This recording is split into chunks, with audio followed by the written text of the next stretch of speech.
wabarakatuh. Waalaikumsalam warahmatullahi wabarakatuh. Oke, buka bukunya, buku temanya halaman 32 ya. Buka dulu. Sudah dibuka.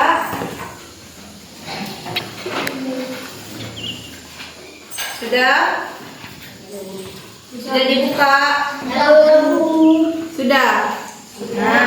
Nah, di situ ada materi mengenai teks narasi.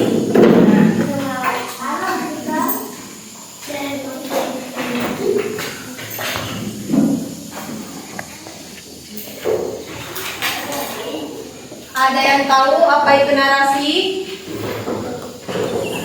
Nah, teks narasi itu serangkaian peristiwa non fiksi atau fiksi. Nah, non fiksi ada yang tahu apa? Gak ada. Nah, non fiksi itu kisah nyata. Nah, ibu tulis dulu ya. Teks narasi merangkai peristiwa nyata atau non fiksi dan fiksi. Fiksi itu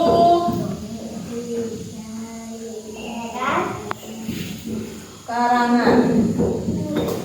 Nah, kalau non fiksi itu seperti contohnya, contoh non fiksi itu seperti apa? Biografi. Biografi apa? Tentang apa? Tentang apa? Kayak seperti B.J. Habibie. Siapa yang tiga selain B.J. Habibie? Biografi bisa siapa aja? Presiden pertama. Iya benar, Insinyur Soekarno. Nah, kalau non fiksi apa enggak? Biografi saja, bukan hanya biografi, ada juga berita. Berita seperti apa? Seperti di TV ya. Di TV itu ada cerita ya, penculikan. Apalagi kalau di TV biasanya berita apa? Ketubruan masuk kecelakaan ya, penculikan, begal ya, dan lain-lain. Selain itu apa? Buku pelajaran. Nah, buku pelajaran seperti ini. Nah, ini juga termasuk ke dalam buku pelajaran non fiksi. Kalau fiksi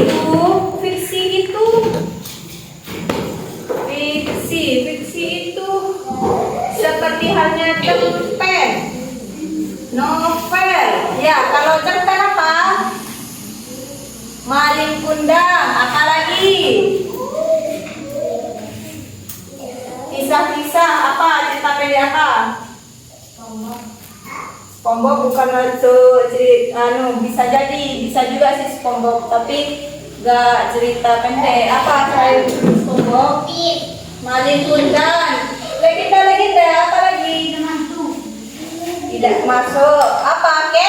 Ken Arok. Apa lagi? Timun Emas. Apa lagi?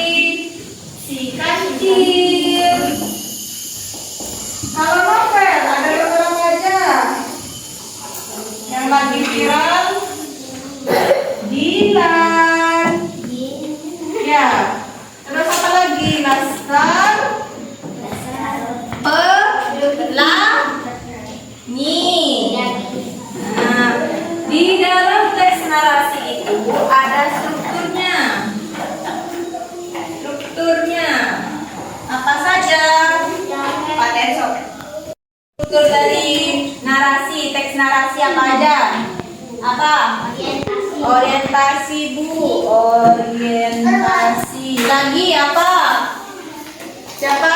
Reorientasi. Siapa? Tunggu gantian. Komplikasi. Lagi apa?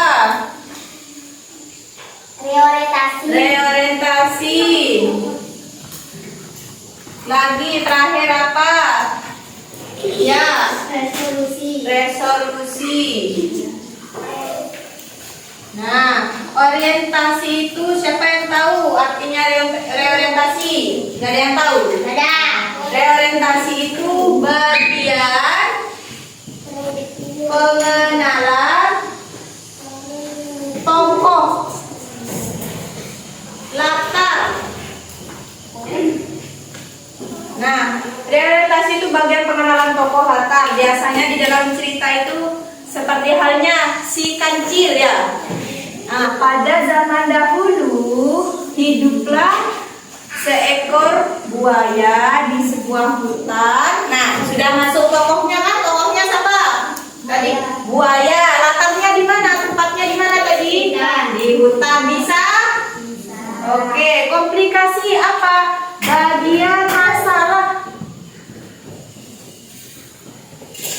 Setelah tadi sudah menjelaskan pengenalan tokohnya, latarnya di mana, baru masuk ke dalam permasalahannya. Nah, masalahnya gimana? Umpamanya tadi Ibu sambung lagi ceritanya.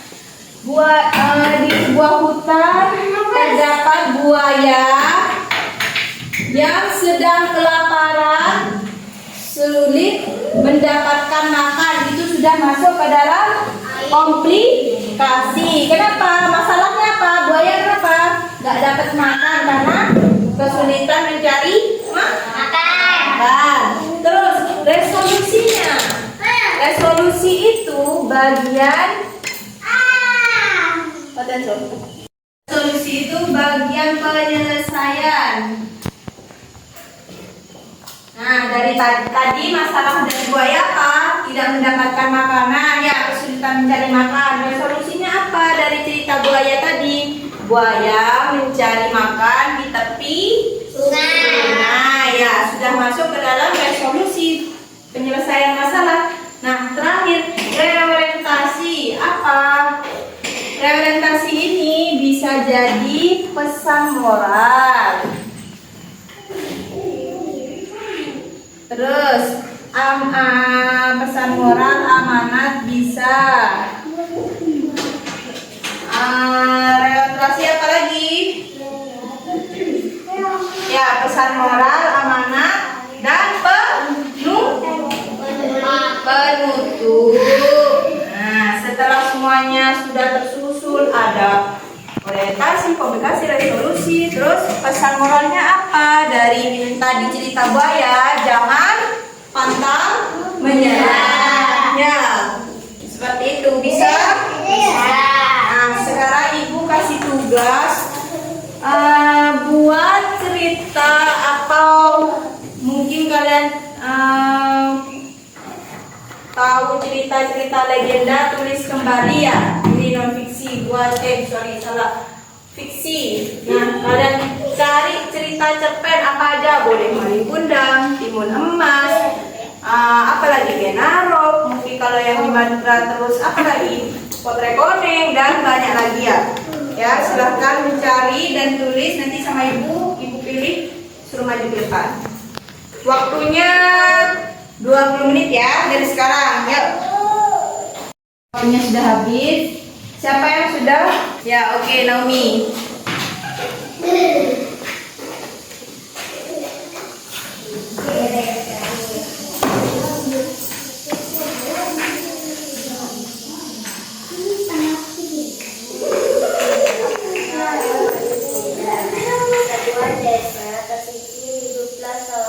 Seorang pemuda bernama Maling Kundang. Ia adalah anak dari seorang nelayan yang hidup sederhana bersama ibunya. Setelah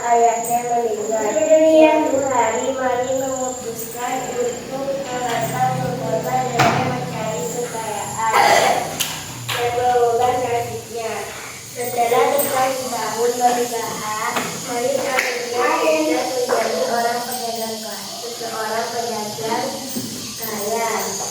Ia memiliki kapal besar dan banyak harta. Namun semakin kaya semakin susah ia akan asal usulnya. Ia merasa malu dengan kehidupan ibunya yang sederhana. Ketika Malik kembali ke desanya, sangat heran dan ingin bertemu dengannya. Namun Malik merasa malu dan menolak untuk mengakui ibunya di hadapan para pegawainya. Ia bahkan berkata kasar, menyuruh ibunya untuk menjauh. Ibunya sangat sedih maksudnya. Lalu ia berdoa agar Malik mendapatkan balasan atas perbuatannya. Tak lama setelah itu, ketika Malik berlayar kembali, badai besar melanda kapal. Malik dan kapalnya terhempas ombak dan dalam sekejap ia berubah menjadi batu. Hingga kini batu tersebut dapat ditemukan di pantai sebagai pengingat akan kisah Malik Bundar. Oke, tadi Nomi ngejelasin atau menceritakan kisah apa, Mi? Dongeng Malik Bundar. Sudah benar ya, sudah tersusun ya. Ada orientasi, komunikasi, resolusi, reorientasi ya. Kasih tepuk tangan untuk ini.